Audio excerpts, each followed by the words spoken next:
Good evening and welcome everyone. Thank you for joining us tonight for Understanding Your Needs, the final event of our Understanding Unlocked series for Neurodiversity Celebration Week. My name is Danielle Gleischer-Bates and I'm the co-founding chair of Neurodiversikey, joined by my co-founders Charlotte Clues-Boyne and Emma Langhorne. First of all, it's a pleasure to introduce our speakers, Lucy Barnes, a future pupil barrister at East Anglian Chambers, Sonay Erten, a consultant solicitor advocate and ADHD coach and speaker, and Sarah Willshire, a solicitor at Syntons. If you didn't already know about neurodiversity, we launched back in October with the aim of making the justice system and legal sector neuro-inclusive, mainly through education, training, and raising awareness. We're a neurodivergent run non-profit and have recently been named Legal Sector Neurodiversity NPO of the Year in the SME News UK Legal Awards and finalist in the Women and Diversity in Law Awards. As for the event, we're going to discuss neurodivergent needs in the context of legal careers. We'll be watching a short video from Philip Steventon, also known as the neurodivergent lawyer, telling us about his experiences. But first, I'd like to give our speakers the opportunity to tell us a little bit about themselves. So I'll open the floor up and let you fight over who goes first. Oh, and then I will. Sorry to jump ahead of you, Sonay. So my name is Sarah Willshire. I am a partner at a law firm in Newcastle called Syntons. And in September this year, it will be 20 years since I walked through the door as a trainee solicitor. So I've been qualified for 18 years. And I've seen a lot of changes in the profession in that time. I personally was diagnosed with ADHD about 18 months ago. Like a lot of women in their 40s, it came about because my children were struggling and I was on a mission to find out what was wrong with them. And it just made sense that that was probably also what was going on with me. So I've spent the past 18 months kind of rethinking my life up until this point from the perspective of realizing that I am neurodivergent. I suspect that I'm also autistic, but don't have a diagnosis in that regard. And was just delighted to come on and be involved in this to kind of help other people within the profession, because I do think that there are lots and lots of parts of my career that have been massively helped by me being neurodivergent. And there are lots of parts of my career that I wish I'd known I was, and I could have been kinder to myself and helped myself a bit more. Thank you, Sarah. I'll just pick on you now. Sonay? Yeah, that's fine. So yeah, I'm Sonay Erten. I'm a consultant solicitor advocate. So I'm self-employed, consulting at 2 different law firms. I was diagnosed with autism and ADHD at the age of 32. And that basically changed my life, really. So that's why I became self-employed, because I felt I couldn't be employed in a traditional law firm anymore. It just wasn't set up for me. I decided to become self-employed. And then after that, I discovered my other passions of coaching and being a professional speaker. So I decided to add those to my many hats, I suppose. And yeah, so that's why at the moment I'm both a lawyer and also a coach and also a speaker. I'm a bit like you were saying, Sarah. I'm very passionate about change in the legal profession when it comes to neuroinclusion. So I've felt myself that the profession isn't as inclusive as it can be, and I think that's the reason why I went self-employed. So when I was invited to speak here today, I felt really privileged, because it's just so important, and what you're doing here is really important. So yeah. Thank you. And on to you, Lucy. Fantastic. Lovely to hear from others who are neurodivergent in the profession. I just have to say that as well. It really does make me feel like lighter, and love the work that you're doing as well in neurodiversity. Like, I think it's fantastic. So I'm Lucy Barnes. From October, I'll be a pupil barrister at East Anglian Chambers. So I live in Norwich with my young family. I have a 2-year-old son and my fiance, who's going to be my husband from next month, so I'm getting married next month, which amongst everything else I've got going on is quite a lot, but I'm very excited. So yeah, I can't wait for that. I was diagnosed with dyspraxia at 18. I had to go through A levels and GCSEs without any support from anyone, particularly because being female, it showed up differently, so they didn't diagnose me until university, when a friend who had a sister who was dyspraxic basically said to me, I think you should see someone and get assessed because you remind me of my sister and she's very dyspraxic. I was like, is that a compliment? I don't know, but it was a great thing, because then after that I started getting extra time in exams, and that's when I started to see my full potential, and I realized I couldn't get those grades at A levels and GCSEs because I was trying to do something that I couldn't do with my brain. So I'm very, very passionate about this.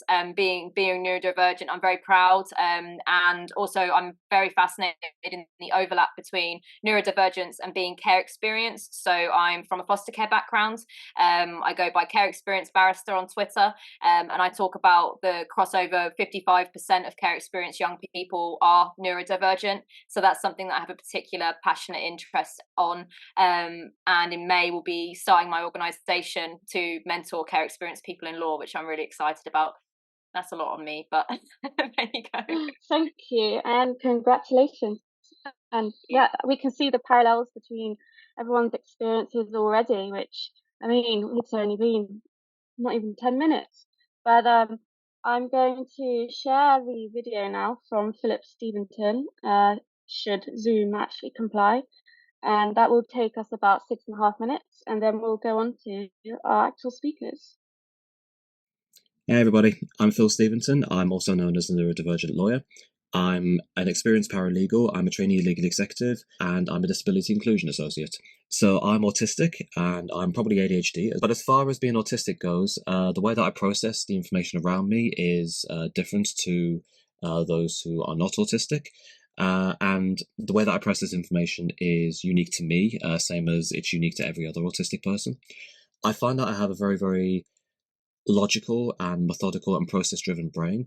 So when it comes to what I need in the workplace, I do well when I get written information, written instructions, regular feedback loops, clear expectations and clear boundaries on what I'm working on, clarity as to who I'm reporting to as well. Basically, the clearer the information you can give me, the better I'm able to work, and the more likely you're going to be able to see me at my best.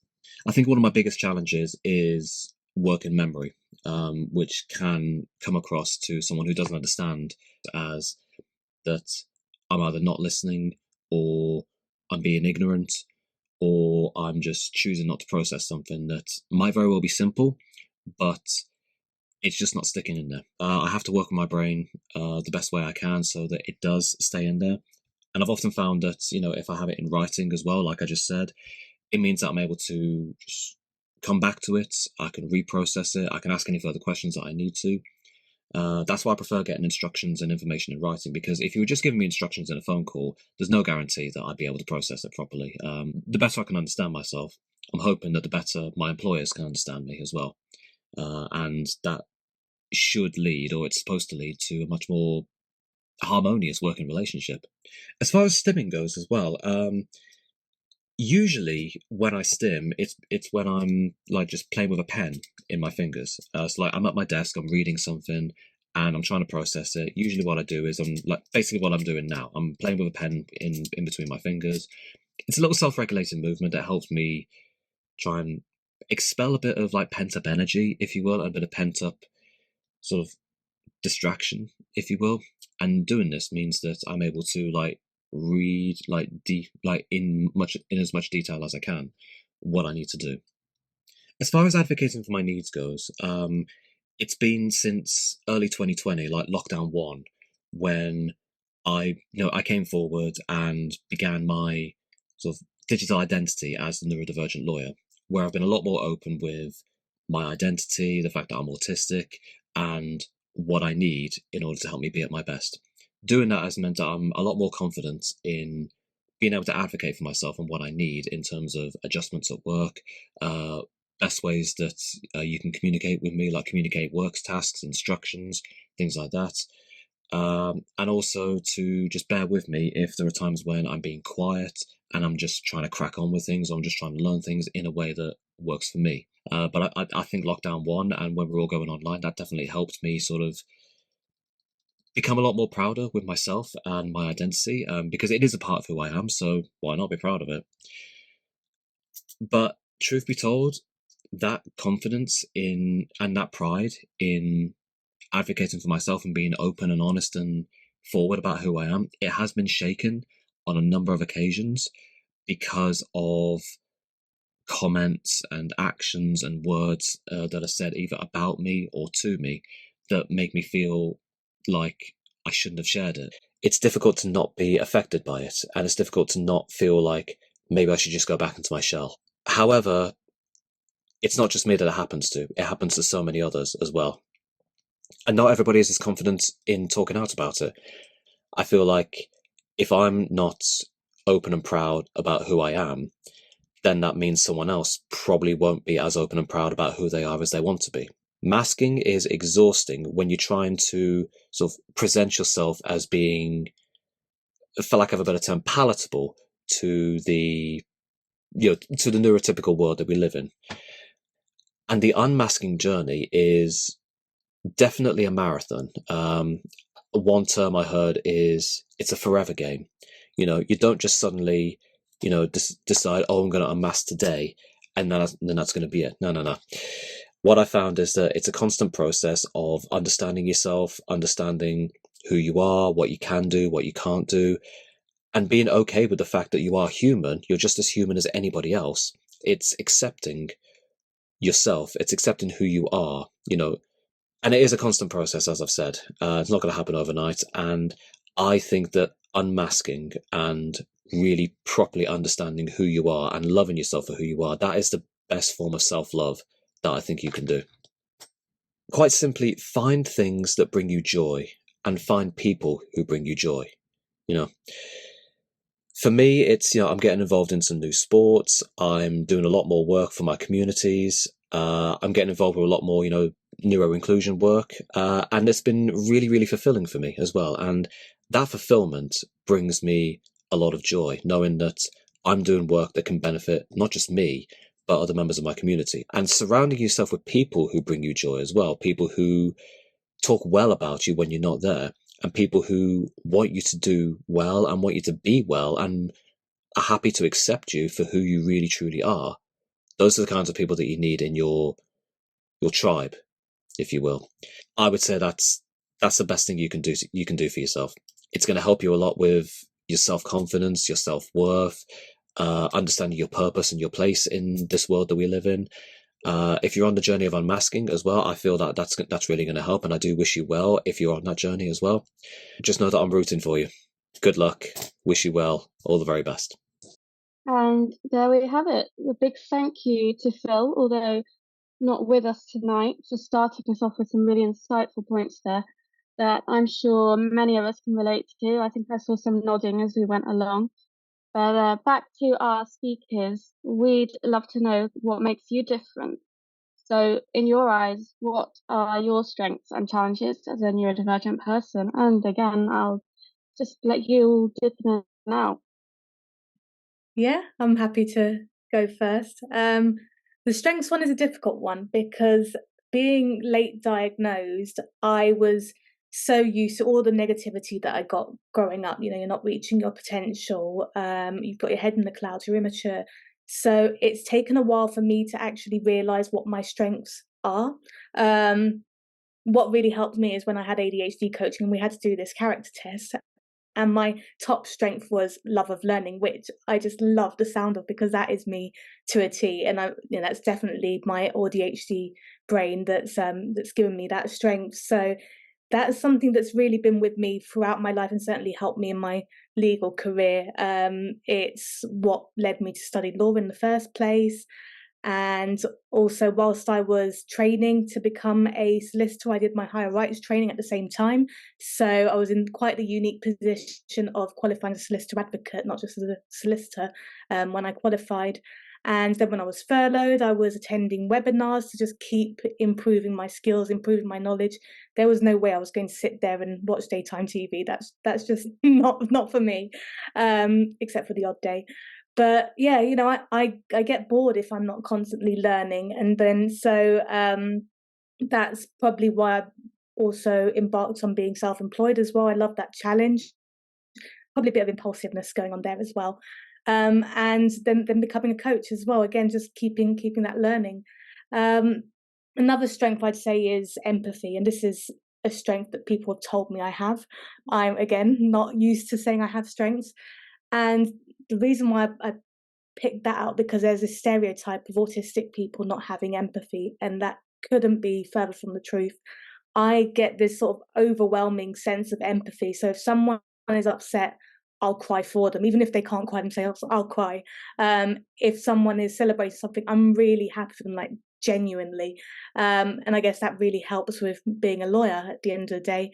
And I suppose the other skill or strength that comes from my ADHD brain, which is really useful for my career, is motivated by deadlines as well. So that stereotype of the ADHDer who Sarah's nodding, who literally just has a deadline and will leave everything to the last minute and then just work at a million miles an hour. That's great. Being a litigator, you need that. So deadlines don't scare me. I need them in my life. But before I was diagnosed, again, I was really hard on myself. I was like, why do I keep leaving stuff to last minute? What's wrong with me? But yeah, now I know that's what it is. I'm a lot kinder to myself, knowing that I will get it done. And a recent example, not necessarily in my legal practice, but when I did my TEDx talk last October, and because of personal circumstances, I actually had a bereavement, so I didn't have enough time to prepare my talk. I wrote the talk and finished it a week before the event and then memorized it. But again, because of that capacity to work towards a deadline, I didn't stumble at all on the night. So I don't think I even needed the extra time because that's how I work best. So yeah, I think that's all of my strengths there that I can think of. Thank you. I could definitely relate with the need for a deadline and working to the last nanosecond, I'd say. If there isn't a deadline, I think a lot of us, it just goes on forever, doesn't it? But I'd love to hear from Lucy on your strengths.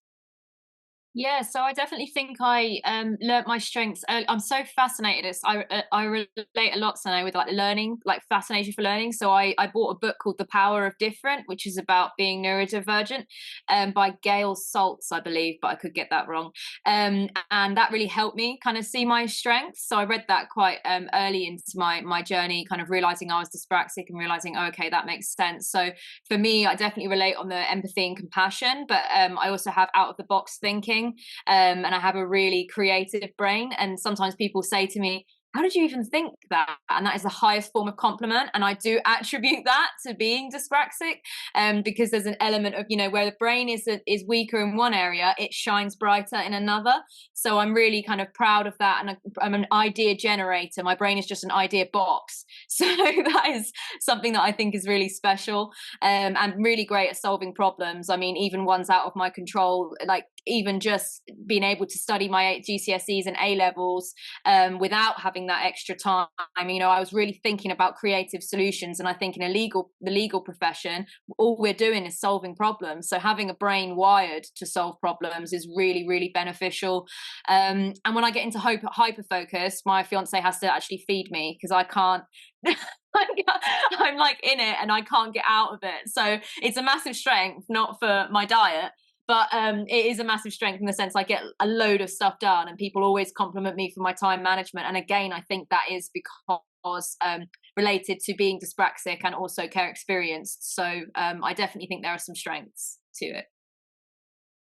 Wonderful. And I do have one suggestion for the hyperfocus feeding: is you need a Wallace and Gromit style contraption. That's the neurodivergent answer, I think. Yes. And on to Sarah now. Yeah, so it's very, very similar, I have to say. But I think one of the things with me is that I think when you grow up, because I was very late diagnosed, I was 41 when I was diagnosed, and I had most of my career not really, knowing what was going on with me. And I think when you grow up being neurodivergent, it's almost like life is this game and everybody else knows the rules and automatically knows the next move, and you don't. And you very easily can say the wrong thing or do the wrong thing or upset people, and you're misunderstood a lot. And for me, what that translated into is I am really very deliberate in how I explain things. So I'm really, really good at training people and explaining complicated ideas in a really simple way, because I've been misunderstood and I've not come across right so many times that I've turned that into a skill. So I love training people. I love delivering training sessions. And the other thing that I'm, and it's coming across tonight, I'm just watching you all and thinking this is clearly a neurodivergent strength. But I'm just so passionate when I'm interested in something, and when I'm allowed to be creative and I'm given sort of permission to go for something, I get so excited and I get so passionate and I inspire other people. So one of the massive highlights of my career was about 7 years ago. I moved to a little firm in Newcastle that nobody had really heard of, wasn't really on the map. And I went with two colleagues, and I had this idea that I was going to set up this new team, and it was going to be, an amazing, incredible team. And I just threw everything I had at it. My boss at the time said, look, you know the market, you know the work, just go for it, just, do whatever you want. And I hyper-focused for 7 years. And by the time I actually left that firm last year, but by the time I left that firm, we'd gone from a little team of 3 people and no one had really heard of us to a massive team of 13 people, where we were nationally known for the work we were doing, and we were billing in excess of £1 million every year. And people still say to me now, like, God, how did you do that? And I am absolutely certain that I did it because I'm neurodivergent, and somebody said to me for the first time in my life, we believe in you, go and do something brilliant. And they supported me, and I just went for it. And the results were incredible. And I don't think it was particularly me. I think it was my brain. I think anybody who's neurodivergent could do that if they're in the right situation with the right support. And that's why I'm really passionate about raising awareness that neurodivergent people, they can supercharge a business. Because if you were to say to anybody neurodivergent, tell me now, is there a system, is there a process, is there something that we do at our workplace that just doesn't make sense, that, you could improve it, you could change it, how would you make things better? I can guarantee that neurodivergent people are going to have amazing ideas which are going to totally improve efficiency, which are going to really impact and, help the business. But a lot of the time we're just too scared to say anything and nobody asks us. But I genuinely think that if, we were invited to sort of lean into that side of our brains, I think it would benefit everybody, the businesses, us. I really feel like that's how I've got to the point that I'm at in my career. Brilliant. And I think, leaning into really being neurodivergent, that's a great point. And I think a lot of the time especially when we're late diagnosed, we grow up thinking that we have all of these challenges. And as you're all demonstrating now, those challenges, perceived challenges, are actually huge strengths, or can be channeled to be huge strengths. But on challenges, let's have a look at what our challenges are. So I think let's go in the same order. I think, Sonay, that you started last time. Yeah. Well, I suppose, bane of my life, the challenge is rejection sensitive dysphoria. So to anyone who doesn't know what that is, it's a characteristic probably all ADHDers have, if not most of them, which is this sort of overwhelming pain or feeling in response to either actual or perceived rejection. And the way that's come about, so there's an American psychiatrist, Dr. William Dodson, that coined the term, and he says that by the age of 12, children with ADHD will receive 20,000 more negative messages than their neurotypical peers. And so you can see as someone gets older, how many negative messages that they're getting. And so no wonder we're sensitive to rejection, not just because of the way our brain's wired, but because of that. And it's something that I've had throughout my life. So I sort of struggled to get into the legal profession. I had a bit of a roller coaster, a lot of rejections. And after each rejection, I gave up on my dream career. I'd say, no, I'm not going to be a lawyer anymore. I'll do something else. And then every time I kept coming back because I didn't like anything else as much. But it's made me sort of quit jobs. It's made me quit projects, give up interest because of that overwhelming feeling. And I'm pretty sure it's partly why I became self-employed as well, because that sort of being rejected from the traditional environment, I was like, fine, I'll do it myself then. So kind of a bit of strength there. But yeah, that's my main thing, especially when it ties into impulsivity as well. So that quickly making a decision because of that feeling of rejection has been a massive challenge for me. Thank you. Yeah, that's a really tough one, and similarly, it's very common to have lower self-esteem, which is unsurprising. Growing up in a world that's not built for you, and then being told that you're the problem all the time. But yeah, Lucy, if we move on to you.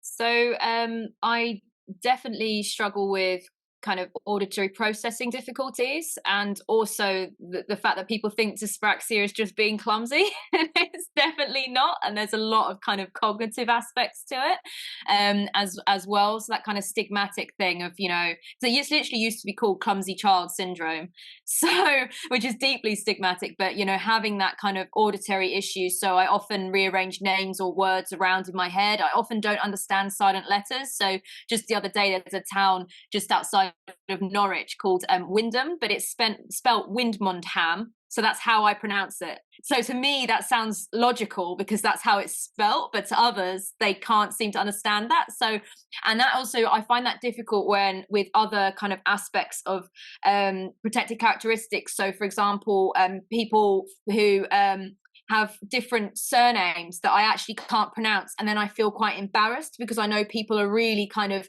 protective, rightly so, over their names, and they see it as important. But then for me, I actually can't, and even if I ask them, I have short-term memory difficulties, so then I'm going to forget, and it just, those kinds of issues can be really difficult for me in understanding names, letters. I rearrange stuff quite a lot in my mind, so I do find that really difficult, that coupled with my short-term memory. But I have created a creative workaround around that, and I have like a 2-minute rule. So if I can do something in 2 minutes, then I do it in 2 minutes. Otherwise it will enter the abyss of my mind and I will never be able to claw it back. So I have that, and I have to write down deadlines in my calendar instantly. Otherwise, again, I just, my short-term memory, I'm a little bit like a light version of Dory from Nemo, so I can be literally a bit like that at times. So I definitely struggle with that. And then also following instructions can be really, really difficult for me. I really have to ask people to really break it down, what they're saying, and even if they're like, these are really simple instructions, I'm like, yes, simple to you, that's not simple to me, and I find that really difficult. So I do ask for very precise instructions. Sounds like instructions from you, Sarah, will be great. Actually, so really simple instructions help me, and then just the anxiety aspects that can come with dyspraxia at times. So I'm really self-conscious when I eat, and a lot of legal networking revolves around eating, because I hold fork in a different hand and I eat slightly differently to other people. So I sometimes have anxiety around that I have to kind of manage, and that kind of relates to a later conversation about masking as well. So I'll talk a bit more about that. But I definitely do on the whole see more strengths than weaknesses though. But I think it's important to have a good grasp on both. Definitely, and you raise really important things about the misunderstanding of what in particular dyspraxia is. We actually covered this in our event the other day, fake news, that it's not just clumsiness, it's like the other neurotypes, encompasses executive function differences, which for anyone listening that, Lucy, I think you mentioned, I mean, this is a great example because I can't remember. So working memory, things like having to write things down, the auditory processing, all very common. and they don't typically form the general kind of public understanding. It's just very specifically dyspraxia is clumsiness, and that's it. But in fact, you have organisation, everything to do with that kind of inbuilt PA that's in your brain. And Sarah, what about you? Oh, I think I'm the opposite of you, Lucy. I wrote down my list of challenges first, and I had 9, and then I wrote down my strengths that I could barely think of 2. And I think that comes from my biggest challenge. I'm doing lots and lots of work about this at the moment, and for me, the biggest challenge that I have is the stigma of shame around being neurodivergent. So a lot of children who are neurodivergent fall into the category, the typical ADHD is an 8-year-old boy who can't sit still and, is climbing the walls. It's not like I was. It's not a very quiet, very self-controlled girl who is top of the class, who, bless me, plays the viola badly, but played the viola, was in all the extracurricular activities, went to Sunday school, did everything that was expected, top marks at A-level, went to Oxford University, went into law and became a solicitor. And so for me, there was just this inner sense of shame. I felt like I was broken and defective on the inside. But it's what I was saying before, I was meeting all the expectations. I was playing the game with all the neurotypical people, and by objective standards, I was passing. I was winning because I was getting the top marks and I got into Oxford. And I had this just core of shame where I knew that there was something wrong with me, and it was only a matter of time before I was exposed and where I was found out. So for me, that then translated into massive imposter syndrome, massive fear, of failure. And I think that's kind of what I've struggled with most of my life. But specifically in the world of work, and do you know what? I was so delighted when I was diagnosed to find out that some of these things had a name. So I always talk about how the enemy of a neurodivergent person is the word just. Because do you know what? If we could just do this, why don't we just sort that out? Just make yourself do this task. And it's like, no, actually, there's a medical reason why I can't just do it. And so, for example, one of the things that I really, really struggle with is what's called PDA, which is pathological demand avoidance. And I like to describe it like, when there's a movie and they're doing a heist in an art gallery and they're going to steal this painting off the wall, and they go to take the painting off the wall, and all of these metal gates just appear from the ceiling and they just drop down, and the people get trapped inside a metal cage and they just can't move and they can't escape. And it feels like my brain just does that. So I'll say, right, do you know what? I really need to do this really important thing today, or I really want to do this really lovely thing. And my brain will just go, no, we're not doing that. Sorry. No, we're not. We're just not. No discussion, just no. And the amount of time and energy that I have wasted over the years hating myself and being cross with myself and not understanding myself. Whereas actually now that I know that there's a name for that, when things feel like it's too important, and for me, it's always something that will help me. It's always, tomorrow I want to make sure that, I drink enough water, and then tomorrow I will not drink a single drop because, that would benefit me. So for me, just being able to understand that these things have a name was incredible, and to start forgiving myself and accepting that this isn't a deep secret, a shame that I've got. It's part of my condition, made a massive difference.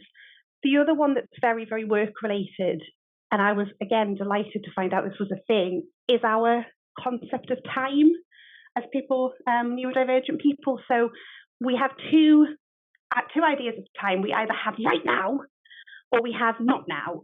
And not now basically could mean in 10 minutes time, or it could mean never. And it probably does mean never, to be honest.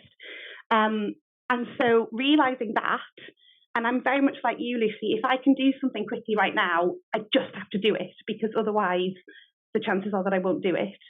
But then the other one that is delightful when you work in a legal environment where you've got so much to do, where there's so much coming at you, phone calls and emails and, you know, documents to draft and to-do lists and things.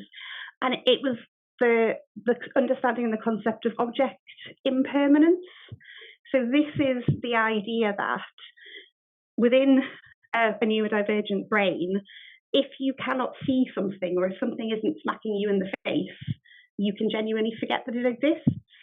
And that as a concept to neurotypical people is just insane. But my favourite example of this, which I think helps people to understand, is there was a lady on a Facebook group that I'm on, and she really, really needed to send her passport somewhere.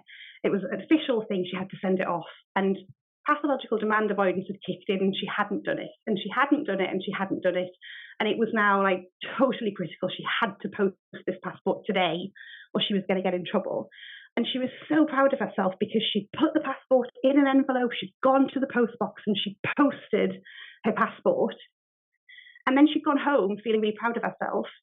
And then she remembered that stamps exist.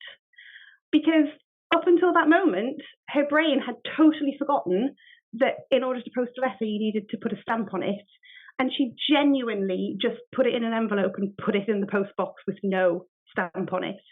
And that I explained that to my neurotypical husband, and he was just like, what? Like, how ridiculous. And I'm like, no, you don't understand. We can genuinely forget that things exist if we don't, you know, if we don't see them or we don't remind ourselves. So what I do work-wise is I have to use my inbox as my to-do list. So I have my emails, and if there's an email there that needs to be dealt with, then I know that there's something there to remind me. So I don't delete any emails until I've dealt with them and I can see them. And if I need to do something, I will email myself and put it in my inbox so that I know that I have to do it. Because if it's not something there to remind me, I will genuinely forget that it exists. And I think that's quite difficult, because one of the key skills about being a lawyer is being very organised and being very thorough and, you know, making a plan and following through on it. And again, this is where the shame comes in. You know, if somebody chases you on something that you know you were supposed to do, and actually you genuinely forgot that, you know, you said you would do it, that just makes you feel very unprofessional. It makes you feel, you know, ashamed of yourself, because how can you possibly have, you know, forgotten to do it? And again, it just comes back to understanding that these things are beyond your control, that they're not character flaws, that you're not defective, you're not, you know, less than. You're actually a normal neurodivergent person struggling with these things, and you can then start to, you know, work around them. And for me, it all sort of fell into place once I got the diagnosis and once I really started to think about, you know, what it meant for me on a daily basis.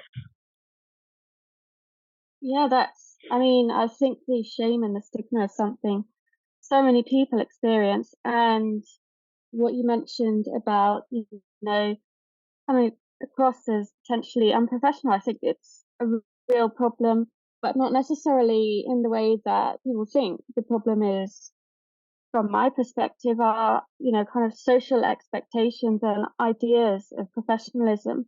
Like, why is working in a certain way, in a way that doesn't meet your needs, somehow professional?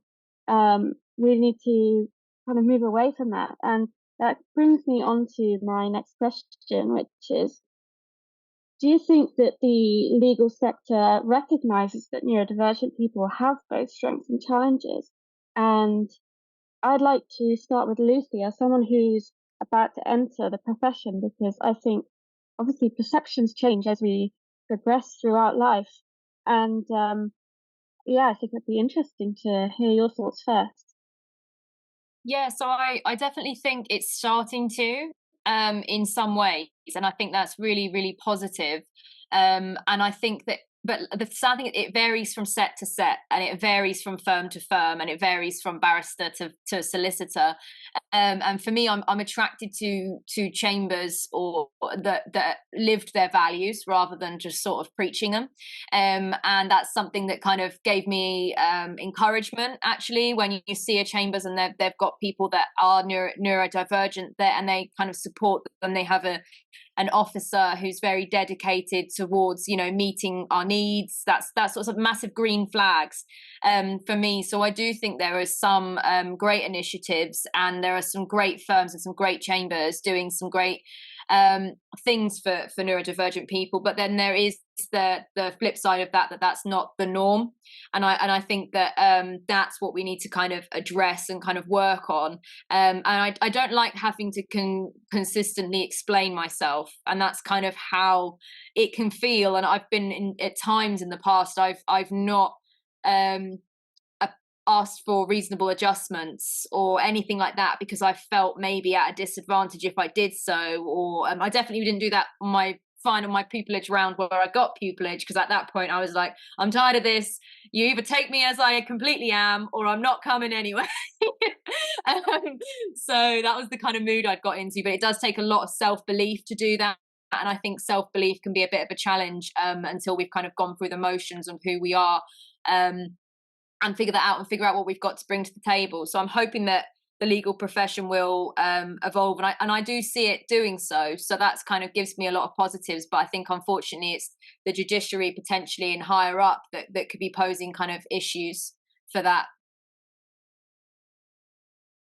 Yeah, I mean, I completely agree with that. And as someone who hasn't entered the profession yet as well, but Sarah, what are your thoughts? Yeah, so I feel like kind of the old dinosaur, because I've sort of been in the profession for coming up to 20 years, and I mean I would definitely say that we are in a very different place now to when I started in 2004. I mean, looking back to when I was sort of a junior lawyer, I remember mental health, well-being at work, none of that was even a thing. You literally were there to record your time bill and to pay your dues and to put your time in. And the idea that you expect your manager to meet with you and see how you were doing, just generally. And I definitely think that as a profession we have moved away from that and more towards recognizing people as individuals.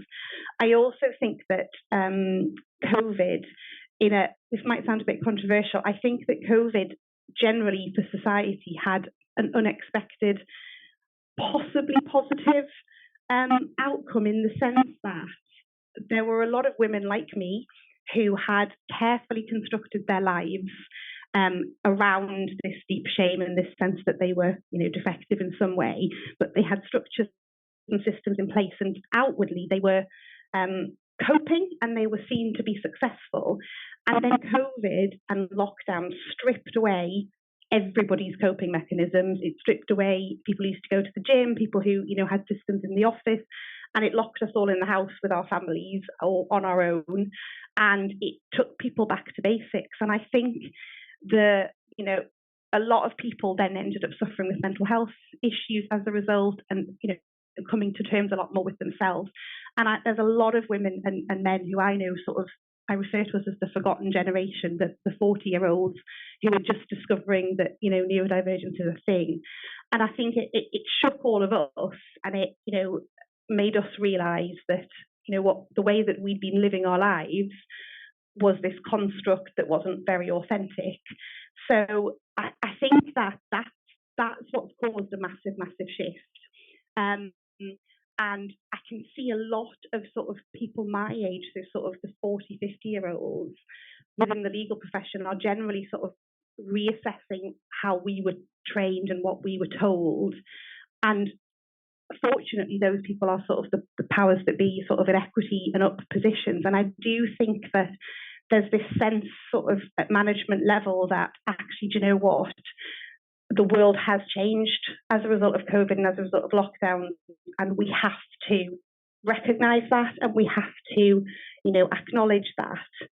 The other thing that I really like is, someone said this to me today, I can't take credit for it, but I love it, is she said to me that there will be a massive change coming in the legal profession and in lots of other professions when the next generation of lawyers start coming through the ranks. Because all of the people who are my age, like I said, our children are struggling. They're not doing very well. We look into what is wrong with them, and we find out they're neurodivergent. We realise that's what's wrong with us, and we fight tooth and nail to make sure that our children don't go through what we went through. So, for example, I've got a 10-year-old and a 12-year-old. They are diagnosed, they are on medication, and I am teaching them to be proud. I am teaching them to own it. I am teaching them to tell people that they've got ADHD, and I'm teaching them to advocate for themselves. So when they, get to adulthood and when they enter the world of work, they are not going to mask. They are not going to, fit in and, hide in the corner. They are going to demand to be recognised and supported. And I think that's coming. I think, the younger generation, as they come through, they will just insist that they are supported and they are recognised. And I'm really excited to see that happen, because I think it's long overdue. It would be amazing to see, for example, in 30 years, imagining the judiciary being neurodiverse, for example. It's a bit of a mind-boggling thought. At the minute, we don't even have gender diversity really amongst the judiciary, or any other type of judiciary diversity. And I think, going back to the COVID-19 pandemic, that was really tough for a lot of people, but I actually experienced the opposite in a way that it really opened my eyes up to, wow, why is life a lot less stressful? I can do all of the things I was doing before, but I'm not incredibly burnt out in a really short period. And that really triggered for me the realization that I was multiply neurodivergent. So I'd be interested to know whether the pandemic and, being thrown into remote working, although obviously having stressful elements, was that helpful or a hindrance to you in terms of your neurodivergent needs? And I'll just open that up to anyone.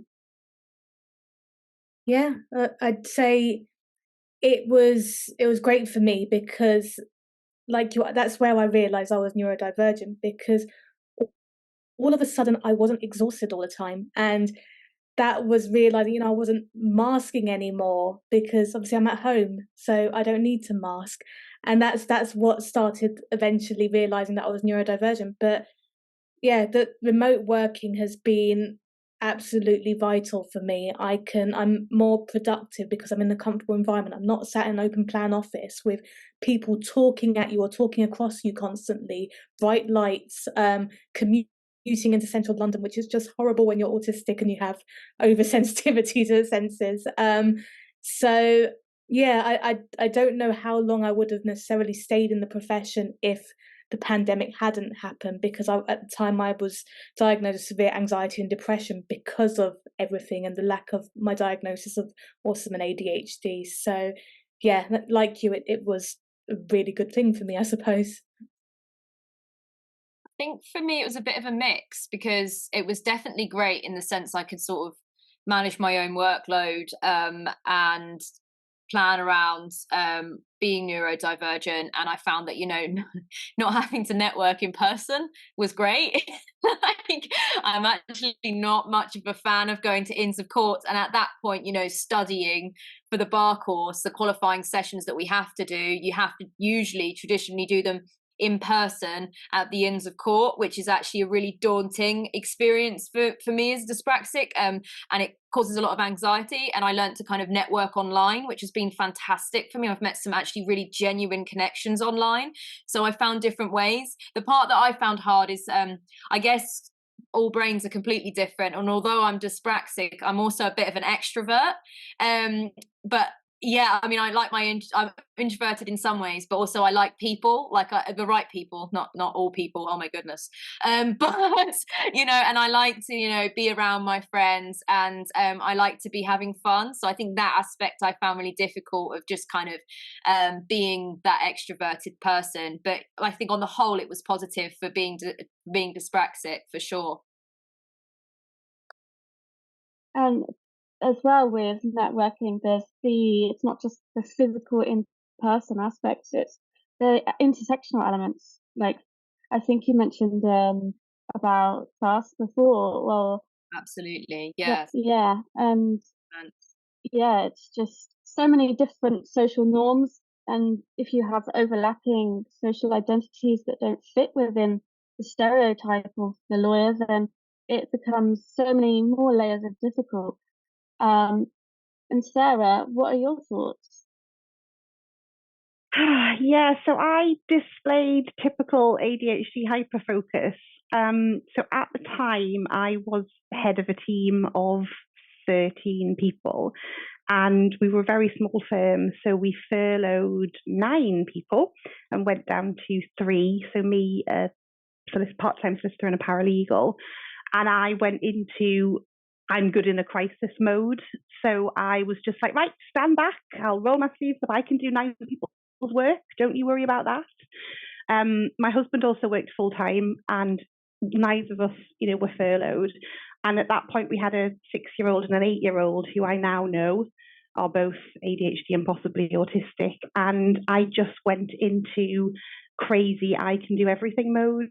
So I was working 12-hour days, trying to homeschool my kids and failing. I'm hoping they're going to end up being YouTubers because they watched so much YouTube during the lockdown that they surely to God must be able to get some benefit out of it. And I just, that is one of our strengths actually, that we're really, really good in a crisis. And I just threw myself into it.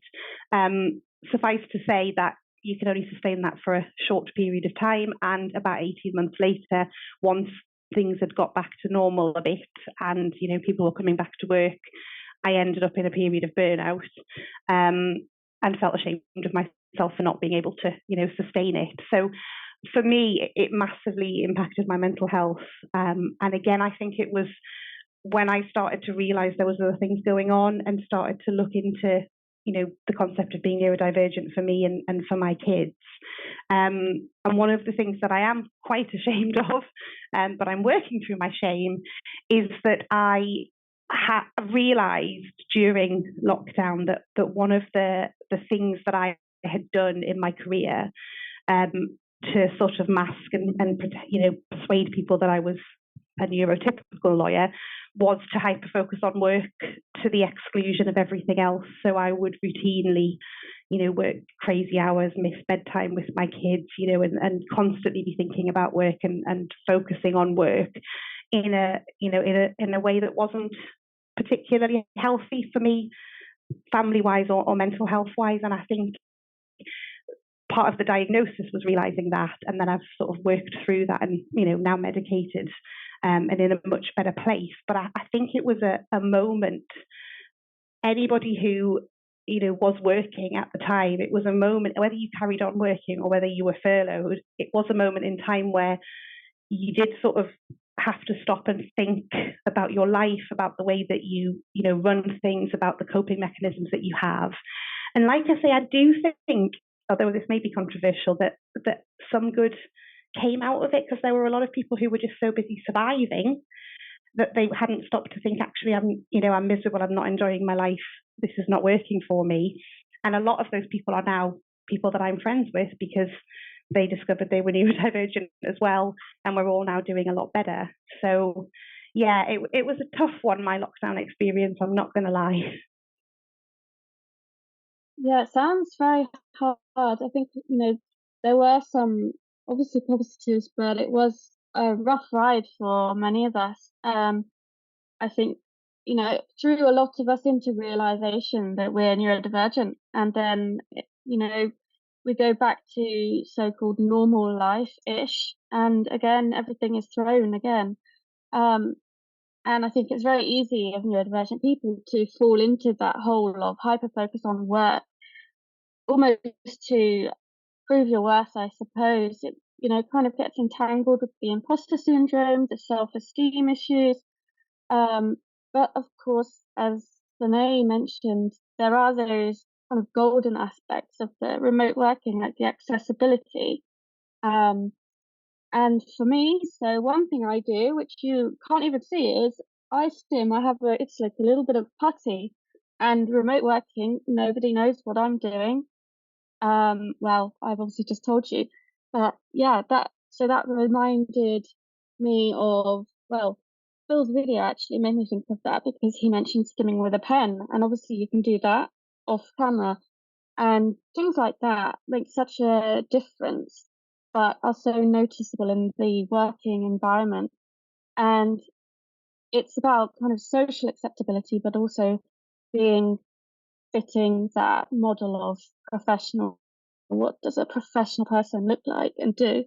And I'm just wondering whether any of you have found any differences in, for example, remote working and the visible kind of signs of being neurodivergent, whether you're actually able to be a little bit more yourself because of remote working. I'll go on that one. I do have to say there is one slightly negative consequence in that I used to do quite a lot of conference calls before lockdown, and I was perfectly happy with it being just a call. So lawyers used to pay for like a central number, and everybody would dial into this phone number, and you would all have a big conference call. And then with COVID and everybody going online, people suddenly were like, why just have a phone call when we can actually have a video and we can see each other? And for me, I'd be perfectly happy for no one to see me ever. And I can just about cope with hearing my voice. So that's a negative, because now even a quick call that should just be a call is a video, which I'm not massively impressed with. But I think it was you, Sonay, who talked about when you were at home during lockdown, you just realised that you weren't exhausted all the time. And that's so true, because I see it with my kids and I experience it myself. So currently, I work in the office on a Monday and Tuesday. I do Wednesday, Thursday from home, and I'm in the office on a Friday. And by the time I get to a Friday night, I am just absolutely exhausted, because the effort of being in the office and just being around people and trying to block out the person next to you who's having a phone call, the light's not quite right and it's shining in your face. You keep having to get up. I get up and go to the toilet a lot because I can't sit still, all the time, and you don't realize how much that takes out of you. And then a lot of your time at home on a weekend is just you literally recovering from that social hangover of just having to be around people. And I see it with my kids, bless them. They're at school 5 days a week, and they come home on a Friday, and they need the whole weekend just to recharge and just to be by themselves and not have to mask and pretend they're okay. And I used to work full time in the office before COVID. I don't know how I did it, to be honest. But I can definitely now, for last week or the week before, some lovely people organised in the office meetings on my 2 days off. So I did a full week in the office. And I got to like the Friday morning, and I'd already done 4 days in the office. And I was literally, honestly, I could have cried. I was so tired. And I remember being a junior lawyer and once saying to a lady I shared a room with, saying to her, oh my God, I was so tired this morning. I just, I didn't know how I was going to make it into the office. And her turning around to me and saying, Sarah, you can't just not come to work because you're tired. And that stuck with me, because she was very neurotypical. She was lovely.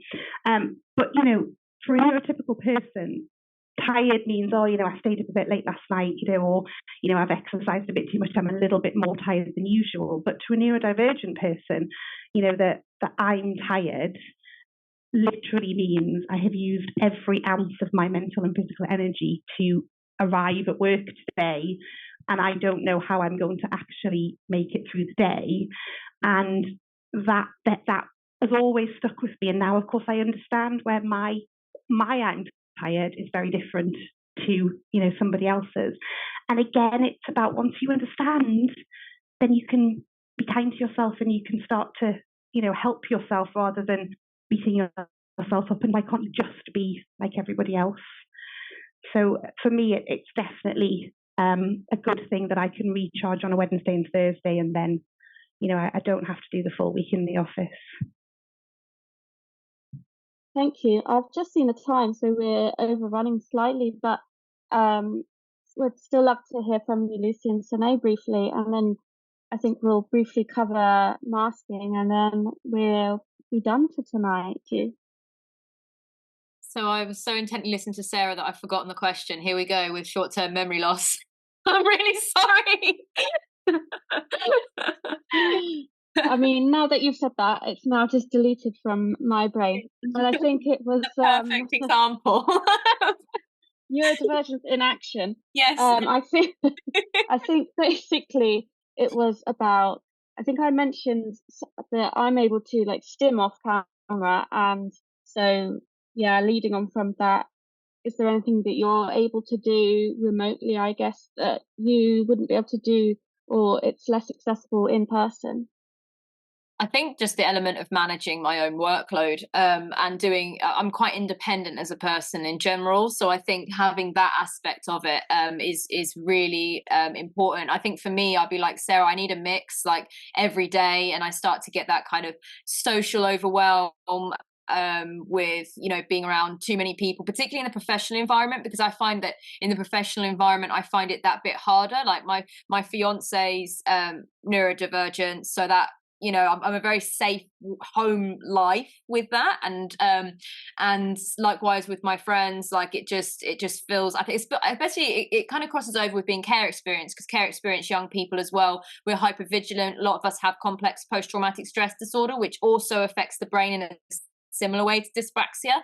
So sometimes it's hard to tell which one is which, but I tend to feel less exhausted when I'm around safe people, and I tend to find that the legal profession feels less safe to me on the whole, although some individuals have proven me wrong on that and do feel very safe to be around.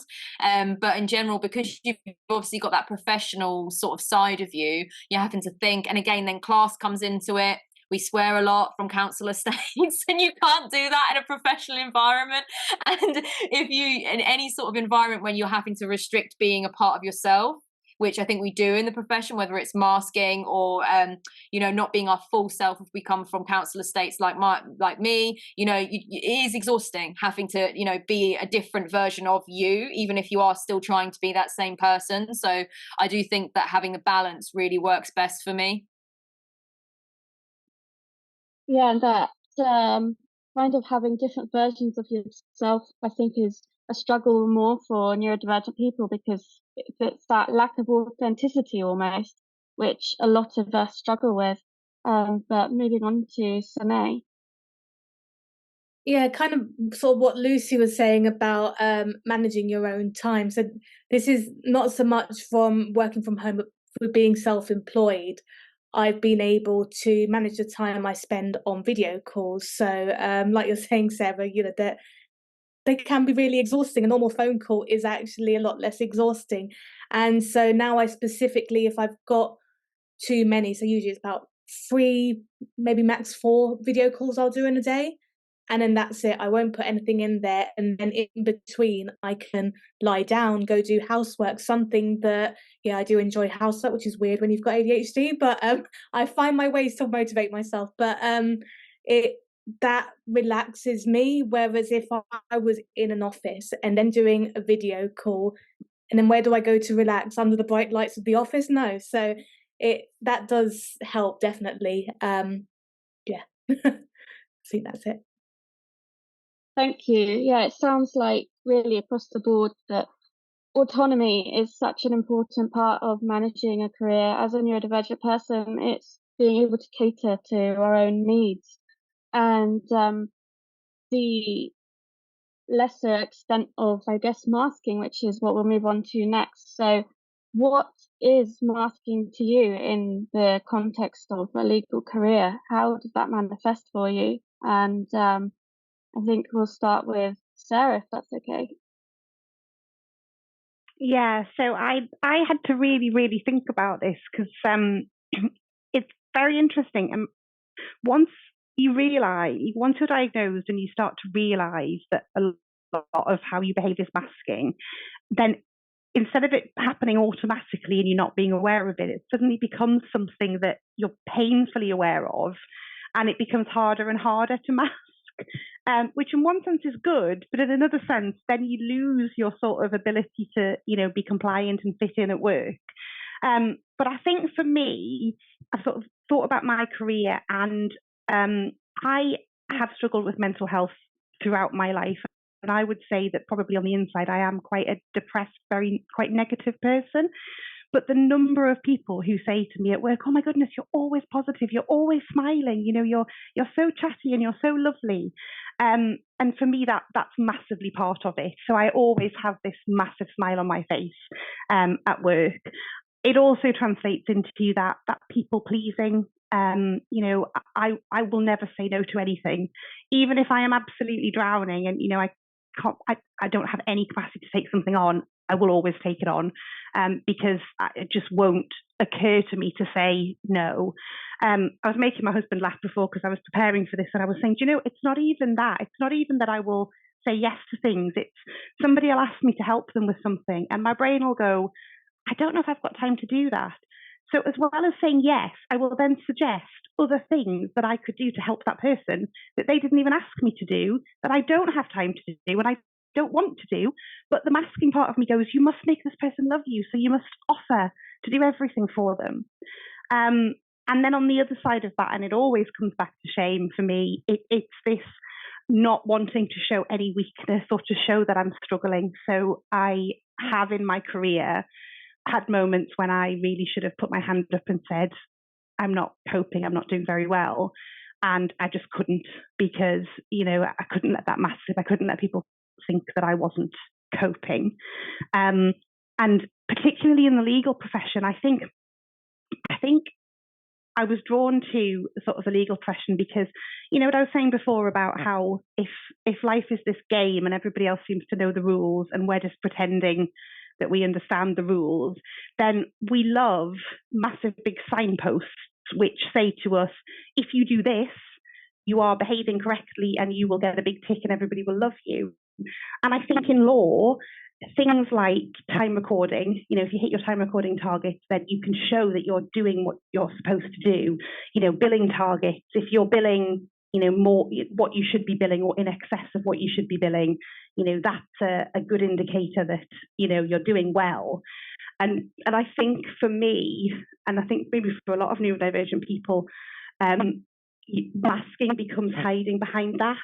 So, you focus massively on, I'm going to make sure I do, meet my targets, and I'm going to exceed my targets.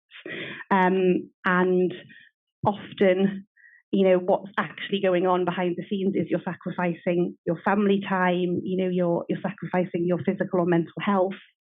But, you're achieving because you're making these targets.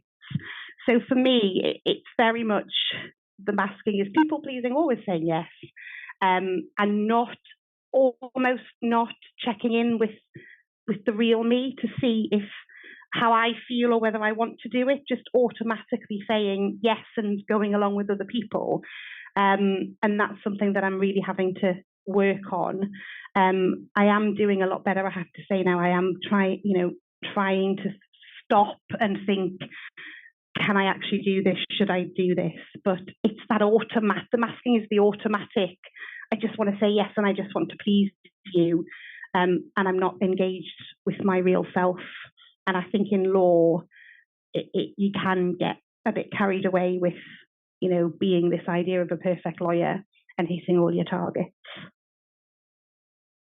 Yeah, I think you're spot on there. And with the people pleasing, I think that made even more kind of a problem, really, if you've been socialized as a woman, because of course there are the stereotypes with people pleasing and I guess kind of conformance. But let's move on to Sonay. What's masking for you? Well, I just had a revelation, Sarah, whilst you were speaking, because I've always been described as smiley. I have a big smile on my face, and I'm guessing that's now a mask. So I'm still in the sort of early stages of diagnosis, so it's barely been a year and a half. So I still don't know where the mask ends and the me starts. So and it's something that I'm battling with, and I'm pretty sure the anxiety and depression is as a result of that constant masking. And I think with the legal profession, kind of a bit of what you were saying there, Sarah, it does encourage it as well, because there is this traditional mold of what a lawyer looks like, and I've been perfectly aware that I don't look like that at all. I'm an ethnic minority female lawyer who's neurodivergent. I'm very different to that mold, and I think that the profession doesn't help in that sense. I've experienced a bit like what you were saying, Lucy, earlier about judges not being very inclusive. I've had judges treat me differently to my opponent. I've walked into a chambers and been asked, when is the lawyer arriving?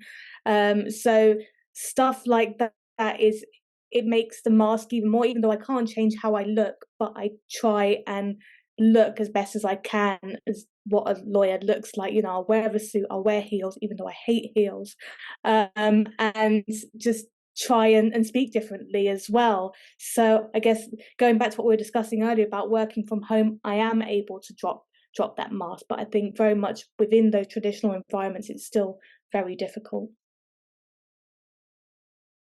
That's really interesting, especially about, like dress code is, as anyone socialized as a woman, we're expected to look a certain way, not in the same ways that anyone socialized as a man is. And then that plays into sensory sensitivity and other things. Lucy, what's masking for you? Well, I feel like dyspraxia helps me in a way because there are actually aspects of it that I can't physically mask. Like if I was to wear heels, I would break my neck. So that helps me because I physically can't, so I won't. So I think that does help. I mean, the spatial awareness elements of dyspraxia, likewise, like I can't. There's nothing I can do to make myself walk in a straight line. Like I do veer, and I just don't have that spatial awareness that other people do. So there's elements of it that I don't feel like I can mask, but then the elements that I can has definitely showed up to me in social avoidance and avoiding particular situations where I know that the situation given my dyspraxia will make me very, very anxious, like I've said. So fancy dinners, again, that's class-based as well, but also dyspraxia. I'm very conscious when people are watching me eat. That's one of the things that's really triggering for me, and I find it really tough. And then the class element of why is there more than one fork? It's just too much at that point. So I do tend to try and avoid those situations. So I know that that's kind of an element of it, and in general, just trying to behave like neurotypical people in those sort of environments, like that people would like. I've even tried at certain points in my life. I haven't the last 2 years where I've kind of got that self-belief generated, but past then I was like, I tried to eat the other side of my hand. Like I eat the wrong hand, but who decided that anyway? First of all, foremost, who got to decide that? But I tried to do that, and I've tried, to mimic the way people walk, and I've tried to do those things, but I ultimately realized that that's too exhausting, and I got to the point where I was like, I'd rather be disliked for who I am than liked for who I'm not. And when I realized that was when things unlocked for me, and that was when I decided actually I wasn't going to mask anymore. And the thing I still struggle with masking is class based, so accent. I'm actually from Essex, believe it or not, but this accent is from years of masking because I didn't sound like this 5 years ago. So, the elements where I do mask I'm still trying to regain my sense of class identity back in the profession. But in terms of kind of being neurodivergent, I've kind of come to the terms with the fact that this is who I am. And if other people don't like it, then that's their issue. And that's a really powerful way to be able to see it. And I mean, going, on a kind of comedic note back to all the different forks. I mean, neurodivergent people are often portrayed as being weird for having special interests or niche interests. I mean, we have rules on forks now, and that's not weird, I think, social norms are not what they're all cut out to be. And interesting that you say about mimicking other people, that's a form of masking and even compensation. And we've run over quite a bit now, so I'd just like to thank all of our speakers. So Lucy, Sonay and Sarah, and my colleagues, my co-founders, Emma and Charlotte, but of course all of our attendees. Thank you so much for joining us tonight. Yeah, thank you so much for joining us. We hope you have a great weekend and that we'll see you again soon.